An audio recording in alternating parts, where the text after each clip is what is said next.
Hi friends, আমি এটা ফ্লিপকার্টের একটা অসহযোগিতা, অমানবিকতা এবং চূড়ান্ত পরিমাণে ফ্রজারির একটা নিদর্শন রূপে এই ভিডিওটি আপলোড করছি। আমি গত 1 মার্চ এই ফোনটি ক্রয় করি এবং তারপর মাইক্রোফোন প্রবলেমের জন্য আমি হাওড়ার এয়ার ভয়েস সার্ভিস সেন্টারে যাই। 26 জুলাই আমি যখন এয়ার ভয়েসে যাই ফোনটি নিয়ে, ফোনটি খোলার পর তারা জানান যে ফোনটি অলরেডি তার আনম্যাচ স্ক্রুর জন্য ফোনটিকে তারা ওয়ারেন্টি দিতে পারবে না। গত 4 সেপ্টেম্বর প্রথম তারা এটা রিফান্ড করার জন্য রাজি হয় এবং আমাকে মেল পাঠায়।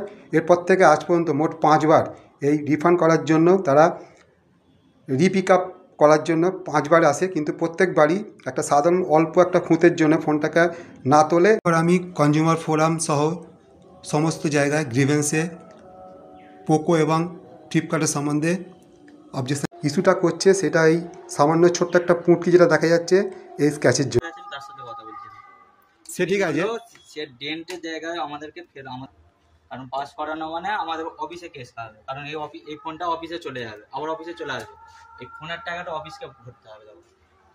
আপনি ধরুন পিক আপটা হয়ে যাবেন, আপনি সন্ধ্যের মধ্যে টাকা পেয়ে যাবেন।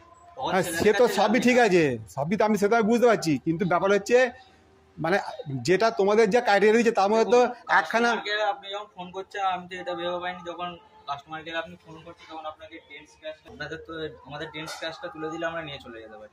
সে তো আমি বারবার বলছি না লেখার জন্য, আমি মেল পর্যন্ত পাঠিয়েছি। আমি কালকে গতকালে মেল যদি দেখো, মেল যদি দেখে আমি কালকেই মেল পাঠিয়েছি, তোমার মেল খুলে দেখাবো, এক্ষুনি দেখো।